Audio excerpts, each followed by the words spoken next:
ዓለም አለ፣ ሌላ የማይታየው ዓለም አለ። እስከናየው ድረስ ግን አብሮን አለ። አሁን አይታይም፣ ኋላ ይታያል።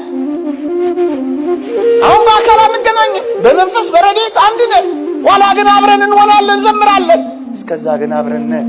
የሚወዳችሁ አለ፣ የሚያፈቅራችሁ አለ፣ የሚጠብቃችሁ አለ፣ የሚናፍቃችሁ አለ። አብሮ እስኪሆን ድረስ የሚጨነቅ ምጥ የሚያመጣ አለ። ይሄን ዓለም ተዋወቁት ወጣቶች አለ። የሚጸልይላችሁ የሚያማልዳችሁ ዓለም አለ። የሚቆምላችሁ ዓለም አለ። እኛን የሚጠብቅ ዓለም አለ። ብቻችንን አይደለም። ካመናችሁ ብቻችንን አይደለም። እግዚአብሔርን በሚፈሩ ሰዎች ዙሪያ እግዚአብሔር መልአክ ይሰፍራል፣ ያድናቸው።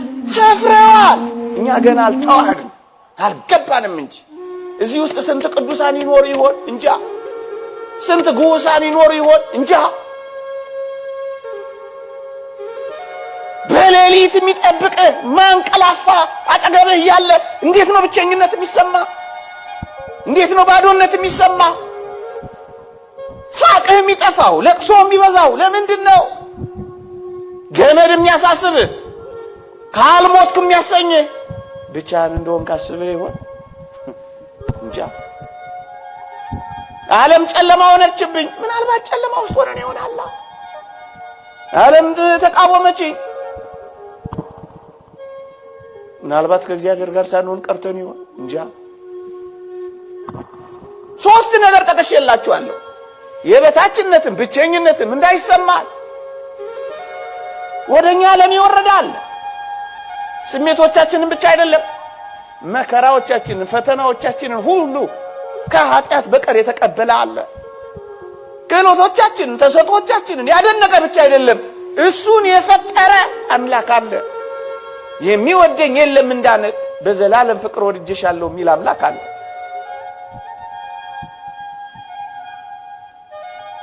ዋጋ ቢስ ነን እንዳንል ዋጋችንን አውቀናል።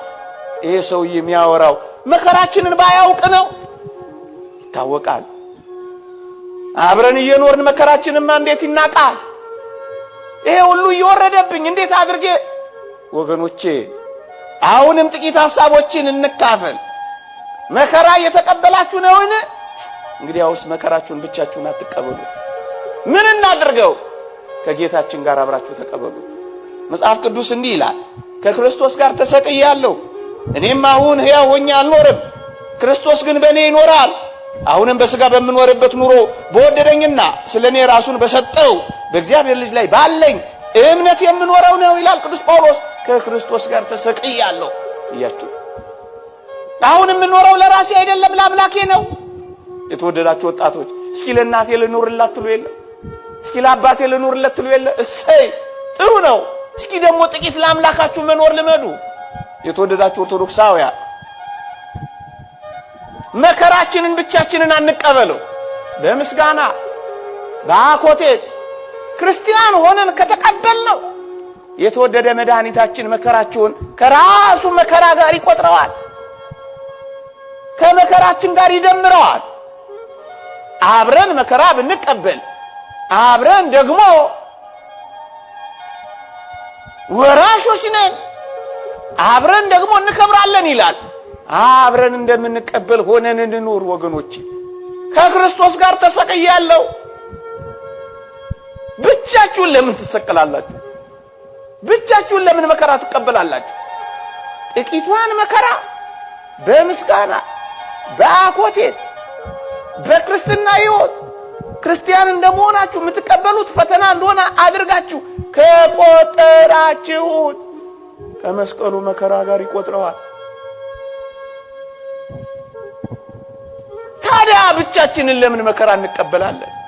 ክርስቲያን እንደሆንን አድርገን እንደምንሆን ሆነን መከራችንን ታግሰን የክብር አክሊል እናገኝበታለን።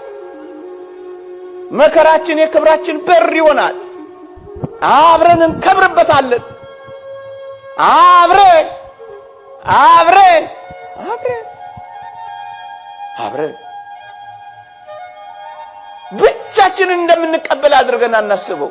አብረኸኝ እንዳለ አስባለሁ እንበለው። አብሮ የተወደዳችሁ ኦርቶዶክስ እግዚአብሔርን ማጣት እኮ ያስለቅሳል። እንኳን ብዙ ዘመን አይደለም ለደቂቃው ሲያጡት እኮ ይንዘፈዘፋሉ እኮ ወገኖቼ።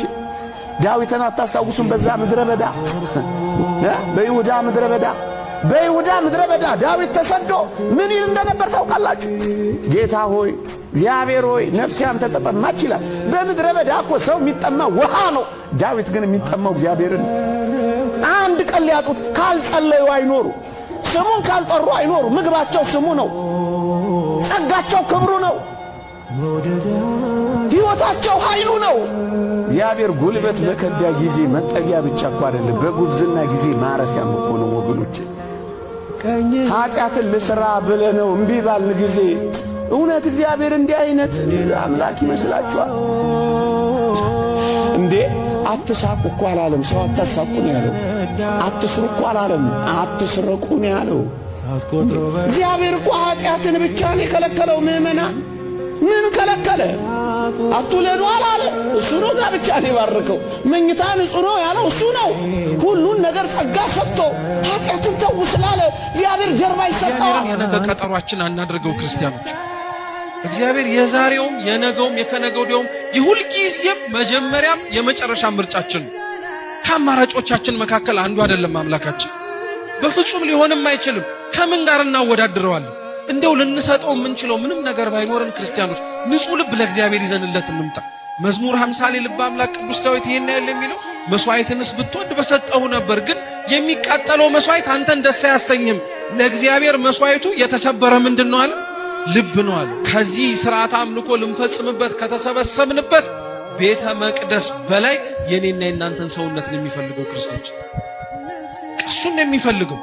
አብዛኞቻችን ለዛ ነው የደከምነው እኮ። ለቤተ መቅደሱ የሚያስፈልገውን ነገር ከማሟላት ወደ ኋላ አይደለንም። ስጡ ስንባል እንሰጣለን፣ አርጉ ስንባል እናረጋለን። ጥሩ ነው፣ አሁንም አናቁም። ቤቱ ቤታችን ነው፣ መስጠት ያለብንን እንስጥ። ስትሰጡ ግን ራሳችሁንም አትርሱት። ስታደርጉ ግን እግዚአብሔር አምላክ እናንተንም እንደሚፈልጋችሁ አትዘንጉት። ለእግዚአብሔር ከምናመጣለት ብዙ መስዋዕት ይልቅ እኛው ራሳችንን እንበልጣለን። አፍርሶ ሊሰራን ይፈልጋል እግዚአብሔር። ክርስቲያኖች በኃጢአት ብንያዝ ልማድ ቢያስረን ሰው ነው፣ የማይሰናከልና የማይወድቅ ሰው የለም። ከዚያ ግን ነፃ የሚያወጣው እግዚአብሔር ማሰብ። ሰማይ አይታረስ ንጉሥ አይከሰስ እንደሚባለው እግዚአብሔርን ብከራከር የባሰ መከራ ያገኘናል ብለን በአቅመ ቢስነት አይደለም። እግዚአብሔር የሚያመጣው ነገር በትክክል መልካም ስለሆነ ነው። እግዚአብሔር ክፉ ሰዎችን እንዲያጠፋ አንለምነውም። ቢቻል ልብን እንዲሰጣቸው እንለምነዋለን።